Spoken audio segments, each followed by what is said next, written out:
The most beautiful people in the world are those who have lived in darkness and fought to emerge into the light. Dearest human forms of the universe, this will be my last podcast for a while, as the universe has requested that I write a book on the story of yoga, written from the perspective of an eagle in its interaction with humans. This last cast is for all of you that have walked through my life, and for those of you who are presently in my life, who find themselves hitting up against a looming dark wall inside of them every single day. A wall that just keeps sabotaging every beautiful relationship in their life. I used to self-select myself out of every relationship even before I'd ever really got into them. It was only when I began to sit in a pool of light that allowed me to see my reflection clearly did I understand how I had self-sabotaged myself out of happiness and love in too many of my relationships. It looks like this. You meet someone and for a moment you are blinded by their beauty, the molasses that coats every word that drips from their tongues, their radiance, and you become so lost in how they are making you feel that you actually think, I can have this. Your head and your heart is so filled with them that you don't have to listen to yourself, and they have made you believe that you are good enough for them. And then the silence comes and the other steps away from your physical space and your conditioned mind emerges.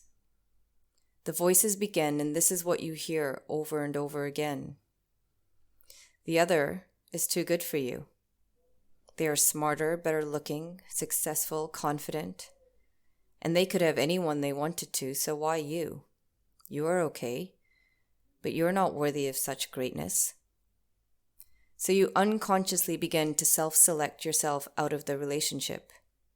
This manifests itself in so many different ways in different people. But here are just a few. You close down, showing or expressing little or no affection. You turn to meanness towards the other, or engage in self-deprecating remarks about yourself. You pretend that you don't care what the other does, that they can cheat or date or whatever. You don't care, when really deep down inside you do. You cheat because you believe they will eventually cheat on you, so why not do it first? You test and poke and prod the other, always looking for them to prove their love to you. You never speak your truth, always saying what you think the other wants you to hear, fearing if you do, your truth will be rejected, that you will be rejected. You follow and don't lead because you don't think they will follow, and bit by bit you disappear, and an empty shell is what shows up in the relationship, with all the good stuff buried so far down that you have forgotten there is good and love inside of you. Or you keep blaming the other for everything that is wrong so as to allow yourself to sit in the darkness of suffering and pain, the place you feel most comfortable, place you've become addicted to where you see yourself as a victim, and as a victim you can enjoy the pain. And in time, all the self-sabotage will work, and the other will walk away, or you will, only to further reinforce your belief in yourself that you are not worthy of love. And in some bizarre twist of the mind, you will feel validated in your feelings of yourself as that relationship disintegrates. And the mantra of I am not good enough will be given more energy and air to continue to grow. But here's the thing. You are good enough and worthy. It is a fight well worth fighting, to move out of the pain and into light, out of fear and into love. To stop seeing ourselves as victims, but rather warriors who have witnessed or fought battles and lost. And in that loss, we have learned something about ourselves and emerged from the ashes stronger and more open. Knowing that no matter what steps in front of us, we shall face it with awareness and love. Because we are strong and beautiful, and the source of that is our soul, not our mind.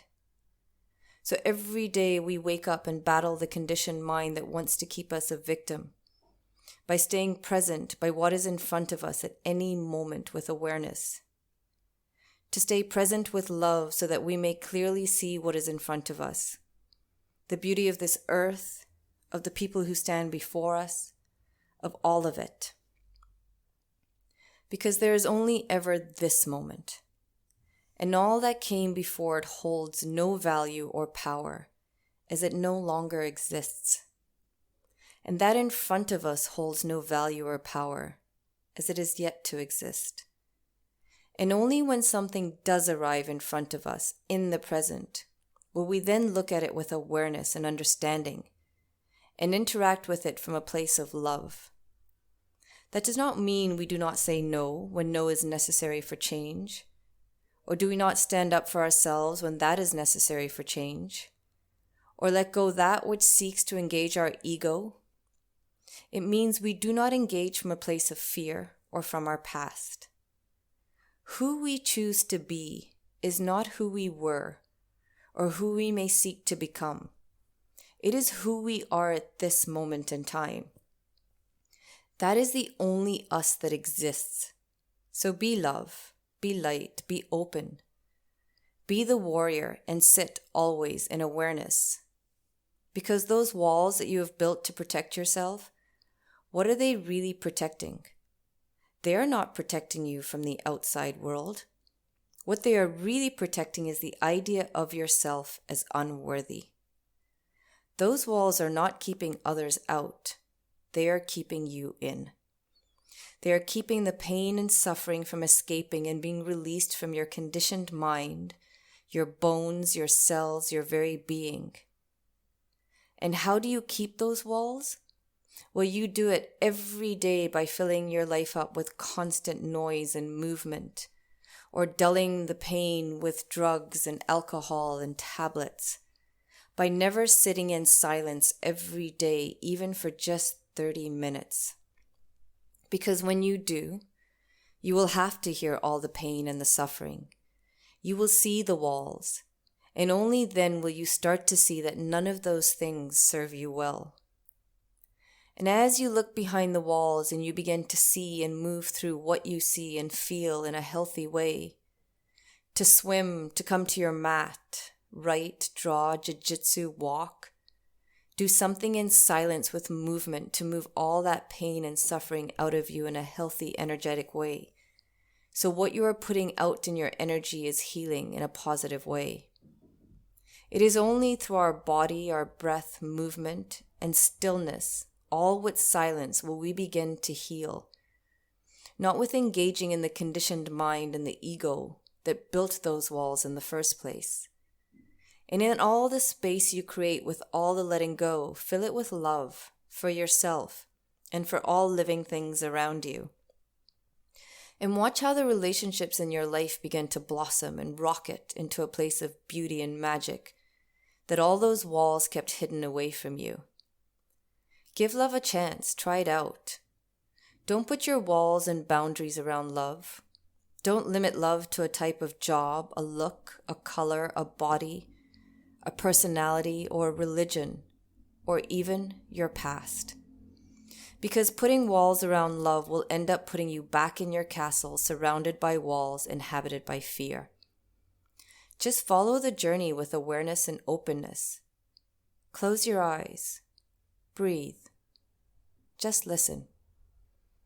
The universe will always lead you in the right direction. Will always present you with situations in which you are to learn something about you and then move you forward when you have learnt it. It will tell you if something is right or wrong. It will always push you forward and never backwards. And only in being open and aware in your relationships, aware of your behaviors, your words, your feelings, will you begin to see yourself. Only in the reflection of the other can you truly see yourself. If you observe how you act with the other, what you say, how you feel, and then take the time to know where all of that is coming from, you will begin to see how often you project your insecurities and fears onto the other as others did onto you. How often you are sabotaging the beauty that is right in front of you. And how the source of all your behaviors is a mind that sits in your past, in others' judgments and labels and expectations, and an ego that is guided by desires never to be satisfied. Because your walls are set by your mind, and they block out your connection to the universe and to love, because your mind feeds on your fear, anxiety, lack of self-worth, and like your ego, it does not want to die. But stop feeding it and it will crumble. And from the rubble, a bright light will emerge, and you, my friend, will be reborn into a fearless warrior of love, who is free to experience all this magnificent world has to offer in every present moment in which you exist in the human form. So be free, fly as high as you can, remove your soul that has been shackled to the walls inside of you and step into your energy and the energy that surrounds you, where the impossible is always possible. Love, the Enchanted Yogi.